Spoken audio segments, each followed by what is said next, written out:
बात बहुत पुरानी है, जब एक गरीब किसान और उसकी पत्नी एक छोटे से गांव में रहते थे। उनके कोई संतान नहीं थी और दोनों बहुत दुखी रहते थे। किसान की पत्नी रोज मंदिर जाती और भगवान से संतान की प्रार्थना करती। एक दिन किसान अपने खेत में हल चला रहा था कि तभी उसके हल से एक अजीब सी आवाज आई। उसने जमीन खोदकर देखा तो वहां एक सुनहरी डिब्बा मिला। डिब्बे को खोलते ही उसमें से एक चमकदार नीले रंग का सांप निकला। किसान डर गया और पीछे हटने लगा, लेकिन वो सांप उसे कोई नुकसान नहीं पहुंचाया, बल्कि उसके पैरों के पास आकर लिपट गया जैसे कोई बच्चा अपनी मां से लिपटता है। किसान को दया आ गई और उसने सोचा कि शायद ये कोई साधारण सांप नहीं है। उसने उस सांप को अपनी टोकरी में रखा और घर ले गया। जब उसकी पत्नी ने सांप को देखा तो वो चीख पड़ी, अरे ये क्या ले आए हो? ये तो सांप है, इसे तुरंत बाहर फेंको। किसान ने कहा, सुनो तो पहले, ये कोई साधारण सांप नहीं लगता। देखो कितना सुंदर है और इसने मुझे कोई नुकसान नहीं पहुंचाया। हमारे तो कोई संतान नहीं है, क्यों ना हम इसे अपने बच्चे की तरह पालें? पत्नी पहले तो राजी नहीं हुई, लेकिन जब उसने देखा कि सांप बहुत शांत है और उसकी आंखों में एक अजीब सी चमक है तो उसका मन पिघल गया। उन्होंने सांप को घर में रख लिया और उसकी देखभाल करने लगे। वे उसे दूध पिलाते, अच्छा खाना देते और प्यार से बातें करते जैसे वो उनका असली बच्चा हो। महीने बीतते गए और सांप बड़ा होता गया।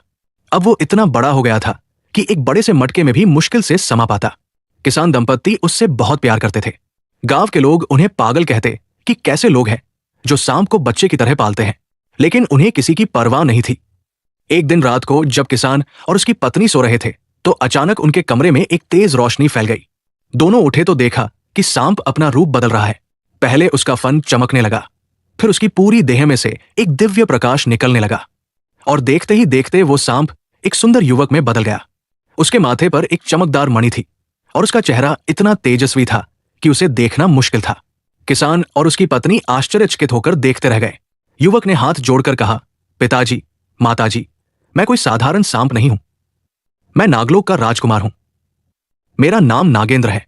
मुझे एक ऋषि ने श्राप दिया था कि मैं दिन में सांप और रात में मनुष्य का रूप धारण करूंगा। यह श्राप तभी टूटेगा जब कोई मुझे सच्चे दिल से अपना बच्चा मानकर पालेगा और मैं एक राजकुमारी से विवाह करूंगा। आप दोनों ने मुझे अपने बच्चे की तरह पाला है और मैं आपका हमेशा कृतज्ञ रहूंगा। अब समय आ गया है कि मैं विवाह करूं और इस श्राप से पूरी तरह मुक्त हो जाऊं। लेकिन विवाह कोई साधारण कन्या से नहीं, बल्कि एक राजकुमारी से ही होना चाहिए। किसान की पत्नी ने डरते हुए पूछा, बेटा, लेकिन हम तो गरीब किसान हैं। हम किसी राजा के पास कैसे जा सकते हैं और वे हमारी बात क्यों सुनेंगे? नागेंद्र मुस्कुराया और बोला, माता, आप चिंता ना करें। मेरे पास दिव्य शक्तियां हैं। मैं आपको बताऊंगा कि क्या करना है। यहां से 100 कोस दूर महाराजा विक्रमादित्य का राज्य है। उनकी एक बेटी है जिसका नाम पद्मावती है। वो बहुत सुंदर और गुणवान है। आप कल महाराज के पास जाइए और मेरे विवाह का प्रस्ताव रखिए। किसान ने कहा, लेकिन बेटा, राजा मेरी बात कैसे सुनेगा? वो तो मुझे महल से बाहर निकलवा देगा। नागेंद्र ने अपनी मणि निकाली और कहा, पिताजी, ये लीजिए, ये दिव्य मणि। इसे राजा को दिखा देना। जब वे इसकी चमक देखेंगे तो समझ जाएंगे कि यह कोई साधारण प्रस्ताव नहीं है। और हां, राजा से कह देना कि मैं दिन में सांप का रूप धारण करता हूं। सच्चाई छिपाना ठीक नहीं है। अगले दिन किसान अपनी पत्नी के साथ राजा विक्रमादित्य के महल की ओर चल पड़ा। रास्ता लंबा था और उन्हें 2 दिन लग गए। जब वे महल पहुंचे तो द्वारपालों ने उन्हें रोक दिया। यह राजमहल है, कोई भी अंदर नहीं जा सकता। तुम लोग कौन हो और क्या चाहते हो? किसान ने कहा, मैं दूर गांव से आया हूं। मुझे महाराज से मिलना है, बहुत जरूरी काम है। द्वारपाल हंसने लगे। हर कोई यही कहता है कि जरूरी काम है, जाओ यहां से। महाराज के पास तुम जैसे गंवारों के लिए समय नहीं है। तभी किसान की पत्नी ने वो दिव्य मणि निकाली। जैसे ही उसने मणि को हाथ में लिया, चारों ओर एक अद्भुत प्रकाश फैल गया। द्वारपाल चौंक गए। उन्होंने कभी ऐसी चमकदार मणि नहीं देखी थी। एक द्वारपाल तुरंत अंदर भागा और महाराज को खबर दी। महाराज विक्रमादित्य बहुत बुद्धिमान और न्यायप्रिय राजा थे। उन्होंने कहा, किसान दंपत्ति को अंदर बुलाओ। मैं जानना चाहता हूं कि उनके पास ऐसी अद्भुत मणि कहां से आई। जब किसान और उसकी पत्नी राजदरबार में पहुंचे तो सभी दरबारी उन्हें हीन दृष्टि से देखने लगे, लेकिन महाराज ने सम्मान से उन्हें बैठने के लिए कहा। बोलो, तुम यहां क्यों आए हो और ये मणि तुम्हें कहां से मिली? किसान ने पूरी कहानी सुनाई कि कैसे उन्हें सांप मिला, कैसे उन्होंने उसे पाला और कैसे वो इच्छाधारी नाग निकला। फिर उसने कहा, महाराज, मैं अपने बेटे के लिए आपकी पुत्री राजकुमारी पद्मावती का हाथ मांगने आया हूं। यह सुनते ही दरबार में हंसी की लहर दौड़ गई। दरबारी आपस में कहने लगे, कैसा पागल किसान है जो सांप के लिए राजकुमारी मांग रहा है। लेकिन महाराज ने सबको चुप कराया और किसान से पूछा, तुम्हारा बेटा वास्तव में क्या है? किसान ने ईमानदारी से कहा, महाराज, वो दिन में सांप का रूप धारण करता है और रात में मनुष्य का। वो नागलोक का राजकुमार है और उसे एक श्राप मिला हुआ है। मैं आपसे झूठ नहीं बोलूंगा। महाराज ने मणि को देखा, उसकी चमक और दिव्यता को महसूस किया। उन्हें लगा कि यह कोई साधारण मामला नहीं है, लेकिन अपनी बेटी की शादी एक सांप से करवाना, यह कैसे संभव था? महाराज ने कहा, मैं तुम्हारी बात को पूरी तरह अस्वीकार नहीं करता, लेकिन यह इतना आसान भी नहीं है। अगर तुम्हारा बेटा सचमुच नागलोक का राजकुमार है और उसके पास दिव्य शक्तियां हैं, तो उसे यह साबित करना होगा। मैं उसे 3 शर्तें देता हूं। अगर वो इन तीनों शर्तों को पूरा कर दिया तो मैं अपनी बेटी का विवाह उससे कर दूंगा। पहली शर्त, आज से 7 दिन बाद तुम्हारे घर की जगह एक भव्य महल होना चाहिए जो मेरे महल से भी बड़ा और सुंदर हो। दूसरी शर्त, उस महल के सामने 2000 सैनिक, 500 हाथी और 1000 घोड़े होने चाहिए। तीसरी शर्त, पूरे महल में इतना सोना, चांदी और हीरे जवाहरात होने चाहिए कि मेरा खजाना भी उसके सामने छोटा लगे।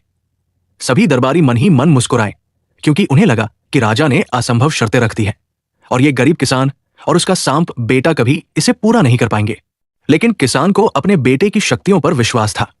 उसने कहा, महाराज, मैं आपकी शर्तें स्वीकार करता हूं। 7 दिन बाद आप खुद देख लेना। किसान दंपत्ति वापस अपने गांव लौट आए। जब उन्होंने नागेंद्र को सारी बातें बताई तो वह मुस्कुराया। पिताजी, चिंता मत कीजिए। राजा ने जो शर्तें रखी हैं वे मेरे लिए बहुत आसान है। बस 6 दिन प्रतीक्षा कीजिए। छठे दिन की रात को नागेंद्र ने अपना मनुष्य रूप धारण किया और अपने माथे की मणि को हाथ में लेकर बाहर आया। उसने मणि को ऊंचा उठाया और कहा, हे दिव्य मणि, मैं तुम्हें आदेश देता हूं। इस छोटी सी झोपड़ी को एक भव्य महल में बदल दो। ऐसा महल जो तीनों लोकों में सबसे सुंदर हो। इसमें 7 मंजिलें हो, हजारों कमरे हो, संगमरमर के फर्श हो, सोने चांदी के खंभे हो। महल के चारों ओर सुंदर बगीचे हों जिसमें दुर्लभ फूल खिलते हों। एक बड़ा सा तालाब हो जिसमें कमल खिले हों और हंस तैरते हों। जैसे ही उसने ये कहा, पूरी धरती कांपने लगी, आकाश में बिजलियां चमकने लगी और फिर एक अद्भुत चमक के साथ वहां एक विशाल महल प्रकट हो गया। महल इतना सुंदर था कि चांदनी रात में वो चांद से भी ज्यादा चमक रहा था। फिर नागेंद्र ने दूसरी बार मणि से कहा, अब मुझे 2000 सबसे बहादुर सैनिक चाहिए, 500 हाथी जो युद्ध में प्रशिक्षित हों और 1000 सबसे तेज घोड़े चाहिए। तुरंत ही महल के सामने एक विशाल सेना प्रकट हो गई। सैनिक सोने के कवच पहने हुए थे, हाथियों पर कीमती गहने थे और घोड़े इतने सुंदर थे कि उन्हें देखकर कोई भी मंत्रमुग्ध हो जाए। फिर नागेंद्र ने तीसरी बार कहा, अब महल को धन दौलत से भर दो। सोने चांदी के सिक्के, हीरे जवाहरात, मोती, माणिक, नीलम, पन्ना, सब कुछ इतना हो कि राजा का खजाना भी छोटा लग जाए। और वैसा ही हुआ। महल के तहखाने खजाने से भर गए। हर कमरे में कीमती चीजें सजी हुई थी। सुबह होते ही किसान और उसकी पत्नी की आंखें खुली तो वे अपने को एक राजसी शयन कक्ष में पाया। चारों ओर इतनी भव्यता थी कि उन्हें विश्वास नहीं हो रहा था कि यह सच है या सपना। उधर राजा विक्रमादित्य जब सुबह उठे और अपने महल की छत पर गए तो उन्होंने दूर क्षितिज पर एक चमकता हुआ महल देखा। वो महल सूरज की रोशनी में सोने की तरह चमक रहा था। राजा की आंखें फटी की फटी रह गई। उन्होंने तुरंत अपने मंत्री को बुलाया। ये क्या है? वहां पहले कोई महल नहीं था, रातों रात ये कैसे बन गया? मंत्री भी हैरान था। उसने कहा, महाराज, ये तो वही जगह है जहां वो गरीब किसान रहता था। लगता है उसके सांप बेटे ने वाकई चमत्कार कर दिया है। राजा को अपनी आंखों पर विश्वास नहीं हो रहा था। उन्होंने कहा, हमें वहां जाकर देखना चाहिए। जब राजा अपने दरबारियों और सैनिकों के साथ उस महल की ओर चले तो रास्ते में सभी लोग आश्चर्य से देख रहे थे। पूरे राज्य में यही चर्चा थी कि रातों रात एक महल कैसे बन गया। जब राजा महल के द्वार पर पहुंचे तो उन्होंने देखा कि सचमुच 2000 सैनिक, 500 हाथी और 1000 घोड़े वहां खड़े थे। सब कुछ इतनी व्यवस्थित था कि उन्हें अपनी सेना भी छोटी लगने लगी। नागेंद्र ने सांप के रूप में ही राजा का स्वागत किया, लेकिन उसकी आंखों में एक दिव्य तेज था। किसान और उसकी पत्नी भी राजसी वस्त्र पहने वहां खड़े थे। राजा ने पूरे महल का निरीक्षण किया। हर कमरा, हर हॉल, हर बगीचा इतना सुंदर था कि उन्हें लगा कि वे स्वर्ग में आ गए हैं। जब उन्होंने खजाने देखे तो वे अवाक रह गए। इतना धन उन्होंने कभी नहीं देखा था। राजा को मानना पड़ा कि नागेंद्र ने तीनों शर्तें पूरी कर दी हैं, लेकिन अब भी उनके मन में शंका थी। अपनी प्यारी बेटी की शादी एक सांप से करवाना, यह कैसे संभव था? उन्होंने नागेंद्र से कहा, तुमने मेरी तीनों शर्तें पूरी कर दी हैं। मैं अपने वचन का पक्का हूं, लेकिन मैं अपनी बेटी से भी पूछना चाहता हूं। अगर वो राजी हुई तो विवाह हो जाएगा। राजा वापस अपने महल लौट आए और राजकुमारी पद्मावती को बुलाया। पद्मावती बहुत सुंदर थी। उसके लंबे काले बाल, बड़ी बड़ी आंखें, गोरा रंग सबको मोहित कर देता था। लेकिन उसकी असली सुंदरता उसके स्वभाव में थी। वो बहुत दयालु, विनम्र और बुद्धिमान थी। राजा ने उसे सब कुछ बताया। पद्मावती ने सब सुना और बोली, पिताजी, आपने वचन दिया है तो उसे पूरा करना चाहिए। एक राजा का वचन ही उसकी सबसे बड़ी संपत्ति होती है। और फिर अगर वो सचमुच नागलोक का राजकुमार है तो वो कोई साधारण सांप तो नहीं है। शायद ये मेरा भाग्य है। मैं इस विवाह के लिए तैयार हूं। राजा को अपनी बेटी की समझदारी पर गर्व हुआ, लेकिन साथ ही दुख भी। रानी तो रो ही पड़ी। नहीं, मैं अपनी बेटी को एक सांप से नहीं ब्याह सकती। ये कैसे संभव है? लेकिन पद्मावती ने अपनी मां को समझाया, मां, रोइए मत। भगवान जो भी करते हैं अच्छे के लिए ही करते हैं। शायद इस विवाह में भी कोई भलाई छिपी हो। विवाह की तैयारियां शुरू हो गई। पूरे राज्य में इसकी चर्चा थी। कुछ लोग कहते थे कि राजकुमारी बहुत बहादुर है, तो कुछ कहते थे कि यह तो अभागिन है जो सांप से ब्याह रही है। विवाह का दिन आ गया। नागेंद्र सांप के रूप में ही बारात लेकर आया, लेकिन उसके साथ जो भव्यता थी वो किसी राजा की बारात से कम नहीं थी। हाथी, घोड़े, सैनिक, नगाड़े, संगीत, सब कुछ था। विवाह संपन्न हुआ। जब पद्मावती ने नागेंद्र के गले में वरमाला डाली तो उसे एक अजीब सी अनुभूति हुई, जैसे ये विवाह पहले से ही तय था। विवाह के बाद पद्मावती को विदा किया गया। रानी फूट फूट कर रोई। राजा के आंखों में भी आंसू थे, लेकिन पद्मावती मुस्कुरा रही थी, जैसे उसे किसी बात का डर ही ना हो। जब पद्मावती नागेंद्र के महल में पहुंची तो सभी ने उसका भव्य स्वागत किया। महल की दासियों ने उसे राजसी कक्ष में ले जाया। कक्ष बहुत सुंदर था, सोने चांदी से सजा हुआ। पद्मावती थोड़ी घबराई हुई थी। आखिर उसका पति एक सांप था। रात को क्या होगा? लेकिन उसने हिम्मत नहीं हारी। सूरज डूब गया और रात हो गई। नागेंद्र सांप के रूप में कक्ष में आया। पद्मावती ने उसे देखा, लेकिन डरी नहीं। नागेंद्र एक कोने में गया और फिर अचानक पूरे कमरे में एक दिव्य प्रकाश फैल गया। पद्मावती ने देखा कि सांप अपना रूप बदल रहा है। धीरे धीरे वो एक सुंदर युवक में बदल गया। इतना सुंदर कि पद्मावती उसे देखती रह गई। उसके घुंघराले बाल, तेजस्वी चेहरा, चौड़े कंधे, लंबा कद, सब कुछ एकदम परफेक्ट था। नागेंद्र ने पद्मावती के पैर छुए और कहा, मैं आपका पति नागेंद्र हूं। मुझे एक श्राप मिला है जिसके कारण मैं दिन में सांप और रात में मनुष्य का रूप धारण करता हूं। मुझे पता है आपने मुझसे विवाह करके बहुत बड़ा त्याग किया है। पद्मावती मुस्कुराई और बोली, यह कोई त्याग नहीं है, यह मेरा सौभाग्य है। लेकिन मुझे बताइए कि यह श्राप कैसे लगा और इससे मुक्ति कैसे मिलेगी? नागेंद्र ने कहा, यह एक लंबी कहानी है। मैं नागलोक का राजकुमार हूं। मेरे पिता नागराज वासुकी हैं। एक बार मैं अपने मित्रों के साथ पृथ्वी लोक घूमने आया था। जंगल में हमने एक ऋषि की तपस्या में विघ्न डाल दिया। क्रोधित होकर ऋषि ने मुझे श्राप दे दिया कि तुम दिन में सांप बनोगे और रात में मनुष्य। ये श्राप तभी टूटेगा जब तुम्हारी पत्नी तुम्हारे असली रूप को देखे बिना तुमसे सच्चा प्रेम करेगी और फिर भी तुम्हारे राज को गुप्त रखेगी। लेकिन अगर उसने ये राज किसी को बता दिया तो तुम हमेशा के लिए पाताल लोक में कैद हो जाओगे। पद्मावती समझ गई। उसने कहा, चिंता मत कीजिए, मैं ये राज किसी को नहीं बताऊंगी। लेकिन क्या मैं जान सकती हूं कि सच्चा प्रेम कैसे साबित होगा? नागेंद्र ने कहा, यह तो समय ही बताएगा। लेकिन अभी के लिए आप बस इतना याद रखें कि दिन में मैं सांप हूं और यह बात गुप्त रहनी चाहिए। दिन बीतते गए। पद्मावती और नागेंद्र का जीवन सुखमय था। दिन में पद्मावती महल की देखभाल करती, किसान दंपत्ति जिन्हें अब वो अपने माता पिता की तरह मानती थी उनकी सेवा करती, और रात में नागेंद्र के साथ समय बिताती। धीरे धीरे उसे नागेंद्र से प्रेम होने लगा। एक दिन राजा विक्रमादित्य ने अपनी बेटी को मिलने के लिए बुलाया। पद्मावती अपने पिता के महल गई। राजा और रानी ने उसे देखा तो हैरान रह गए। वो पहले से भी ज्यादा सुंदर और खुश लग रही थी। रानी ने पूछा, बेटी, तुम ठीक तो हो? वो सांप तुम्हें कोई तकलीफ तो नहीं देता? पद्मावती हंसी और बोली, मां, मैं बहुत खुश हूं।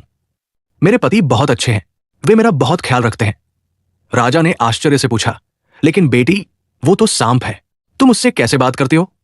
पद्मावती ने सोच समझकर जवाब दिया, पिताजी, प्रेम के लिए शब्दों की जरूरत नहीं होती। मैं उनकी आंखों में उनका प्यार देख सकती हूं। राजा और रानी को तसल्ली हुई, लेकिन रानी के मन में अभी भी शंका थी। उन्हें लगता था कि पद्मावती कुछ छिपा रही है। कुछ महीने और बीत गए। एक दिन नागेंद्र ने पद्मावती से कहा, प्रिय, मुझे कुछ दिनों के लिए नागलोक जाना है। मेरे पिता ने बुलाया है, तुम यही रहोगी? पद्मावती को दुख हुआ, लेकिन उसने कहा, आप जाइए, मैं यही आपकी प्रतीक्षा करूंगी। नागेंद्र चला गया। पद्मावती अकेली हो गई। वो रोज मंदिर जाती और नागेंद्र की सलामती के लिए प्रार्थना करती। एक दिन उसकी मां उससे मिलने आई। माता पुत्री बातें कर रही थी कि तभी रानी ने पूछा, बेटी सच बताओ, तुम्हारे पति कहाँ हैं? मैंने उन्हें कभी मनुष्य रूप में नहीं देखा। पद्मावती सतर्क हो गई। उसने कहा, मां, वे कुछ काम से गए हैं, जल्दी लौट आएंगे। लेकिन रानी ने जिद की, नहीं बेटी, तुम कुछ छिपा रही हो। मैं तुम्हारी मां हूं, मुझसे सच बताओ, क्या तुम्हारे पति वाकई हमेशा सांप ही रहते हैं? पद्मावती मुश्किल में फंस गई। एक तरफ उसकी मां थी जो सच जानना चाहती थी, और दूसरी तरफ उसके पति का विश्वास था कि वो राज नहीं बताएगी। उसने कहा, मां, कृपया मुझसे ये मत पूछिए, मैं कुछ नहीं बता सकती। लेकिन रानी ने रोना शुरू कर दिया। तुम अपनी मां से भी कुछ नहीं बता सकती? क्या मैं तुम्हारे विश्वास के लायक नहीं हूं? पद्मावती का दिल पिघल गया। उसने सोचा कि मां को तो बताया जा सकता है, वो किसी और को नहीं बताएंगी। उसने धीरे से कहा, ठीक है मां, मैं बताती हूं, लेकिन आप किसी को मत बताना। मेरे पति दिन में सांप होते हैं, लेकिन रात में वे एक सुंदर युवक बन जाते हैं। वे नागलोक के राजकुमार हैं और उन्हें एक श्राप मिला है। जैसे ही उसने ये कहा, अचानक एक तेज आवाज हुई। पूरा महल कांपने लगा, आकाश में बिजलियां चमकने लगी, और फिर एक दिव्य आवाज गूंजी, पद्मावती, तुमने वचन तोड़ दिया। अब नागेंद्र को पाताल लोक में कैद कर दिया जाएगा। पद्मावती चीख पड़ी।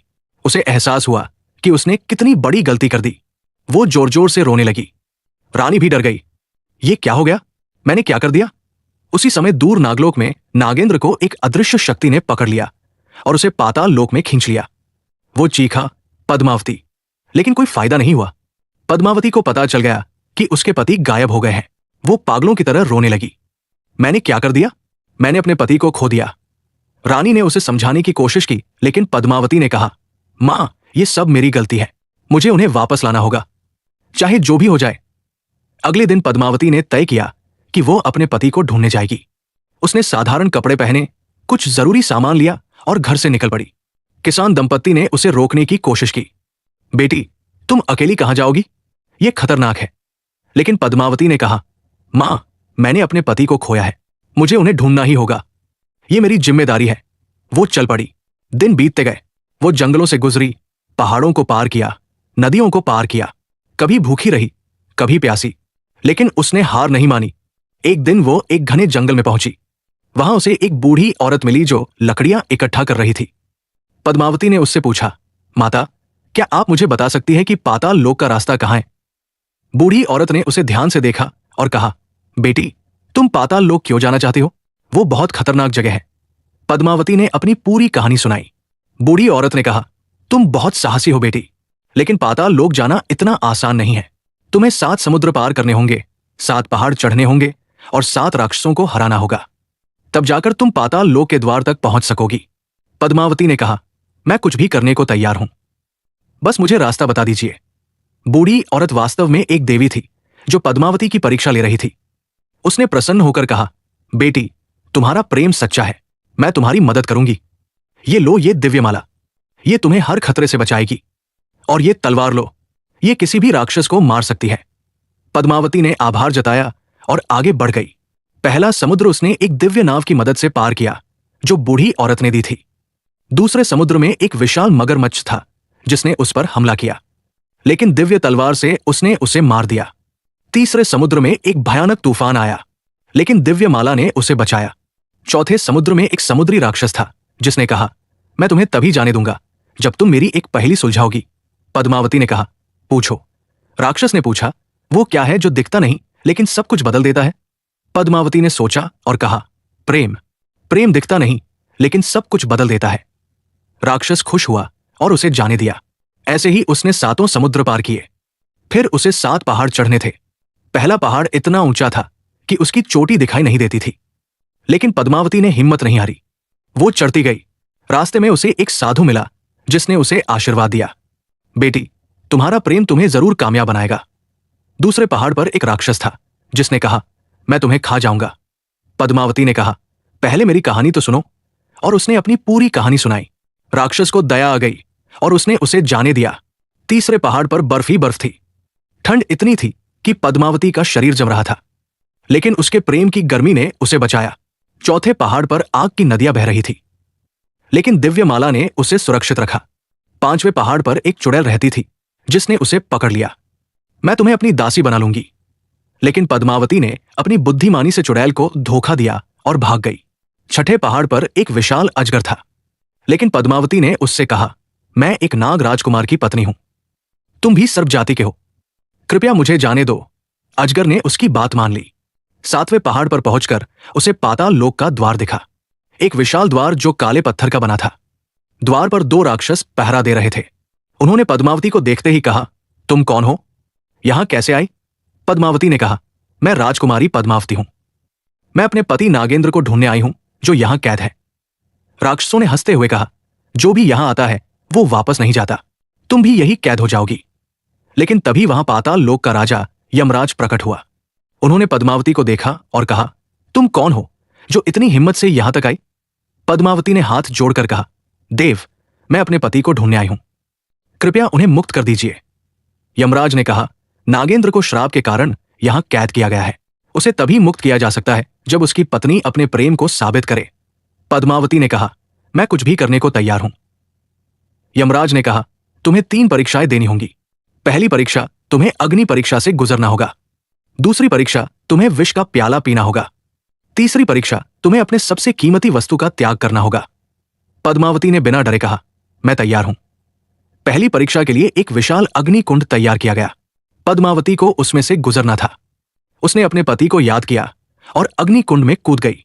उसका सच्चा प्रेम इतना शक्तिशाली था कि आग उसे जला नहीं सकी। वो सुरक्षित बाहर आ गई। दूसरी परीक्षा में उसे विष का प्याला दिया गया। पद्मावती ने बिना हिचकिचाए पूरा प्याला पी लिया, लेकिन उसके शुद्ध प्रेम ने विष को अमृत में बदल दिया। तीसरी परीक्षा सबसे कठिन थी। यमराज ने पूछा, तुम्हारी सबसे कीमती चीज क्या है? पद्मावती ने कहा, मेरी सबसे कीमती चीज मेरा प्रेम है, लेकिन अगर मैं उसका त्याग कर दूं तो मेरे पति के लिए जीने का क्या मतलब? मैं अपनी जान दे सकती हूं, लेकिन अपने प्रेम का त्याग नहीं कर सकती। यमराज मुस्कुराए, तुमने सही उत्तर दिया। तुम्हारा प्रेम ही तुम्हारी सबसे बड़ी शक्ति है। तुमने तीनों परीक्षाएं पास कर ली। फिर उन्होंने नागेंद्र को बुलाया। नागेंद्र जंजीरों में जकड़ा हुआ आया। जब उसने पद्मावती को देखा तो उसकी आंखों में आंसू आ गए। पद्मावती, तुम यहां कैसे आई? यह बहुत खतरनाक था। पद्मावती ने कहा, मैं आपके बिना नहीं रह सकती। मैंने गलती की थी, लेकिन अब मैं उसे सुधारने आई हूं। यमराज ने कहा, नागेंद्र, तुम्हारी पत्नी ने अपने प्रेम को साबित कर दिया है। अब तुम्हारा श्राप समाप्त हो गया है। तुम अब हमेशा मनुष्य रूप में रहोगे। जैसे ही यमराज ने यह कहा, नागेंद्र की जंजीरें टूट गई और वो हमेशा के लिए मनुष्य रूप में आ गया।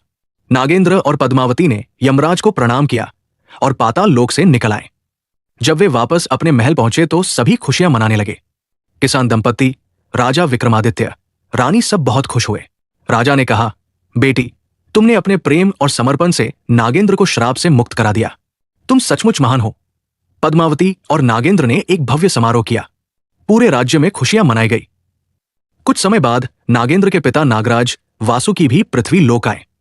उन्होंने पद्मावती को देखा और बहुत प्रसन्न हुए। बेटी, तुमने मेरे बेटे को बचाया। मैं तुम्हारा सदा ऋणी रहूंगा। ये लो ये नागमणि, ये तुम्हें हमेशा हर खतरे से बचाएगी। पद्मावती ने सम्मान से मणि ली। फिर नागराज ने कहा, नागेंद्र, अब तुम्हारा श्राप समाप्त हो गया है। तुम चाहो तो नागलोक लौट सकते हो और राजा बन सकते हो।